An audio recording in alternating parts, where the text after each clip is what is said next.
किसी भी देवी देवता की पूजा करते हैं, तो आपको इतना विश्वास और प्रेम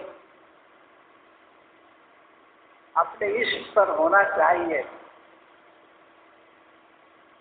कि आप अपने इष्ट को सब कुछ समर्पण करने को तैयार हैं। दूसरे शब्दों में आपकी भक्ति इतनी बढ़ जानी चाहिए कि आप में सांसारिक विषयों की कमी आ जाए, उसको प्राप्ति की कमी हो और ईश्वर दर्शन की लालसा बढ़ती।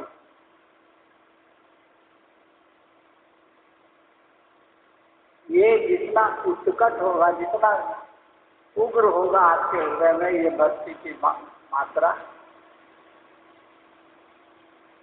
वो क्वालिफिकेशन है रामाश्रम सत्संग में भक्ति होने। अगर हम केवल संसार मांगने की सोच कर यहाँ आते हैं, हमारा परिवार ठीक हो, हमारा घर द्वार ठीक चलता हो, केवल संसार मांगने के लिए अगर आए हुए हैं, तो भाई मेरे ये रामाश्रम सत्संग सच पूछिए तो आपके लायक नहीं है। जितने दिन तक आप इसमें हैं, उसमें अगर सांसारिक चीजों के मांगने से हटकर गुरु या ईश्वर प्रेम की तरफ नहीं बढ़े हैं, तो आपका समय बर्बाद है। उद्देश्य है ईश्वर प्रेम की तरफ बढ़ना, गुरु प्रेम की तरफ बढ़ना।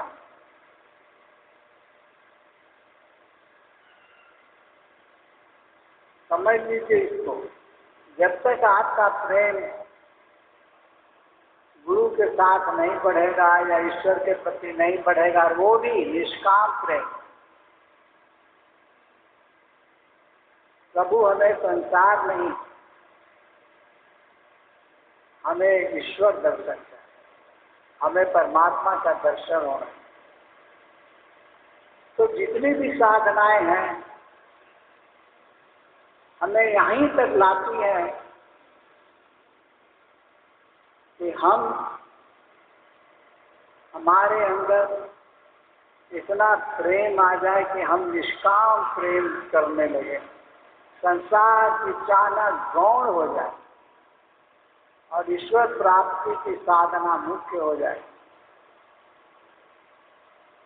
जिस दिन ये चीज आ जाएगी, उसी दिन से गुरु की कृपा होने लगेगी।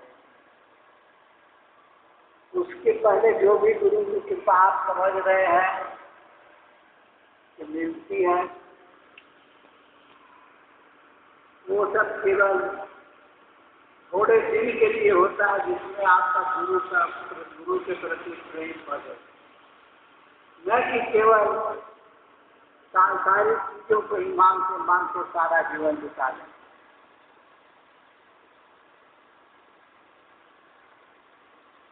कारण ये है कि बचपन से अभी इस कलिकाल में हमारे हिंदू धर्म में एक ऐसी प्रथा चल गई है कि जितने भी देवी और देवता का रूप हम मान के पूजा करते हैं,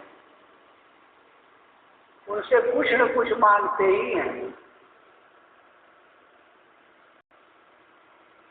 किसी से विद्या मांगते हैं, किसी से धन मांगते हैं, किसी से शक्ति मांगते हैं, कुछ न कुछ मांगते ही रहते।